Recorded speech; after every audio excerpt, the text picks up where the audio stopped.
Hi friends, welcome to our channel. ఈ వీడియోలో మనం ఆర్థిక సంఘం వాటి యొక్క అధ్యక్షులకు సంబంధించి ఈ వీడియోలో నేర్చుకుందాం. సో మనకు ఏ ఆర్థిక సంఘానికి ఎవరు అధ్యక్షత వహించారు అనేది చాలా ఇంపార్టెంట్. సో మనకు రాబోయే అన్ని ఎగ్జామ్స్లో కూడా వీటి నుండి క్వశ్చన్ అడిగే ఛాన్స్ ఉన్నది కాబట్టి ఖచ్చితంగా వీటిని నేర్చుకోవాలి. సో కాకపోతే వీటిని ఇవన్నీ కూడా నేమ్స్ ఏ ఆర్థిక సంఘానికి ఎవరు అధ్యక్షత వహించారు అనే నేమ్స్ గుర్తుంచుకోవాలంటే కొంచెం కష్టం కాబట్టి సో వీటిని ఒక స్టోరీ బిల్డింగ్ పద్ధతిలో అంటే ఒక స్టోరీ లాగా ఎలా గుర్తుపెట్టుకోవాలనేది ఈ వీడియోలో చూద్దాం. సో మనకి ఇది చాలా ఈజీ ఉంటుంది.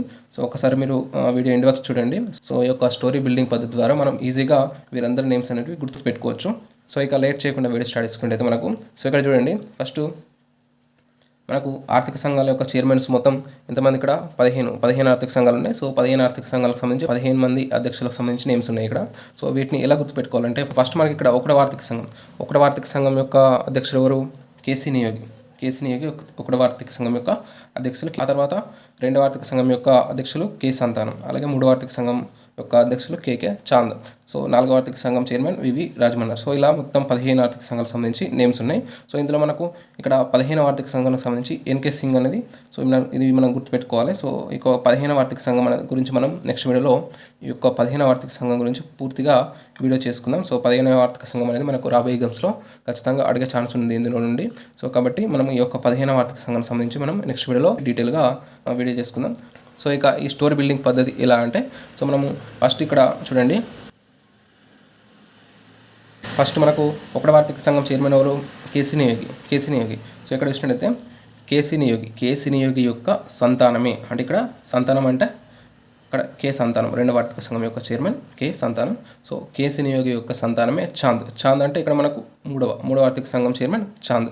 సో నెక్స్ట్ వారు రాజాలా ఉన్నాడు. సో రాజాలా అంటే రాజమన్నారు. నాలుగవ ఆర్థిక సంఘం చైర్మన్ రాజమన్నారు. సో అతడు రాజు కనుక మహాత్యాగి. సో అందరికి త్యాగాలు చేస్తారు అన్నట్టు. సో మహాత్యాగి అంటే మనకు ఐదవ ఆర్థిక సంఘం చైర్మన్ మహావీర్ త్యాగి, ఇది గుర్తుపెట్టుకోండి. సో అలాగే అందుకే బ్రహ్మానందంగా ఉంటూ శవస్తో స్నేహం చేసి అన్ని సమస్యలను సాల్వ్ చేసుకుని పంతాలకు పోకుండా ఖుషీగా రంగరంగ వైభోగంతో విజయాన్ని సాధించి వైవి రెడ్డితో పట్టం కట్టారు. తర్వాత ఎన్కే సింగ్ వచ్చారు. సో ఇది మనకు స్టోరీ మొత్తం. సో ఇప్పుడు మెల్లిమెల్లిగా అంటే మనకు ఒక్కొక్కటిగా చూసినట్టయితే ఇక్కడ కేసీ నియోగి యొక్క సంతానమే చాంద్. ఇక్కడ వరకు మనకు 3 అయిపోయినాయి.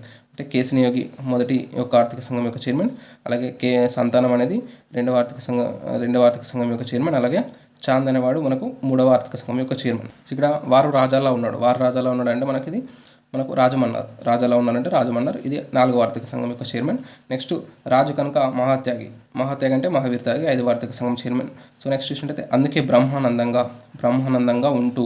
సో బ్రహ్మానందంగా ఉంటూ అంటే బ్రహ్మానంద రెడ్డి ఆరవ ఆర్థిక సంఘం చైర్మన్.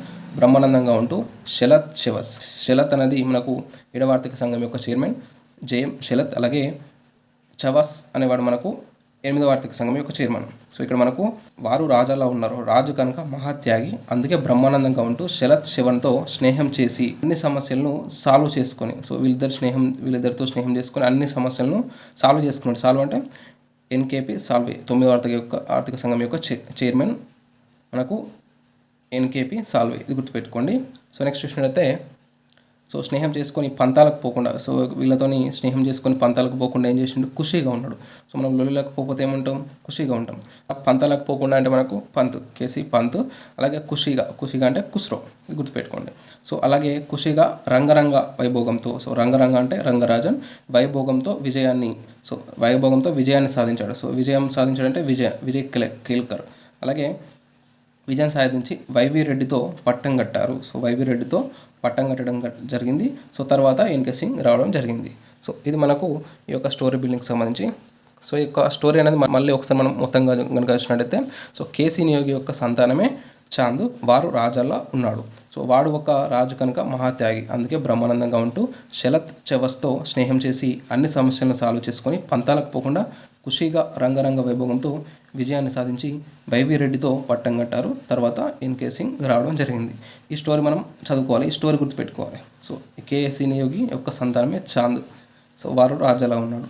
సో రాజు కనుక మహాత్యాగి, అందుకే బ్రహ్మానందంగా ఉంటూ శవస్తో స్నేహం చేసి అన్ని సమస్యలను సాల్వ్ చేసుకుని పంతాలకు పోకుండా ఖుషీగా రంగరంగ వైభవంతో విజయాన్ని సాధించి వైవి రెడ్డితో పట్టం కట్టడం జరిగింది. సో తర్వాత ఎన్కే సింగ్ రావడం జరిగింది. సో ఈ విధంగా మనకు ఈజీగా గుర్తుపెట్టుకోవచ్చు. అంటే ఈ యొక్క స్టోరీ ఒకసారి చదువుకుంటే సరిపోతుంది. ఈ స్టోరీని మనం ఒక 2 టైమ్స్ గుర్తుపెట్టుకున్నాం అనుకో, సో వీళ్ళందరి యొక్క నేమ్స్ అనేది మనకు లైన్గా గుర్తుండిపోతాయి. సో ఈ విధంగా స్టోరీ లాగా గుర్తుపెట్టుకుంటే మనకు ఎప్పటికీ గుర్తుంటుంది.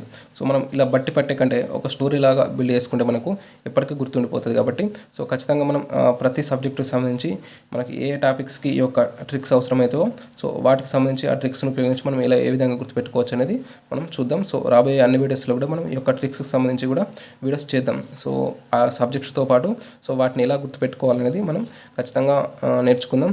సో ఇలాంటి మరిన్ని ట్రిక్స్ ఖచ్చితంగా మీరు కావాలనుకుంటే ఖచ్చితంగా మన ఛానల్ని సబ్స్క్రైబ్ చేసుకోండి. ఖచ్చితంగా వీడియోకి లైక్ చేయండి. So thanks for watching. Thank you.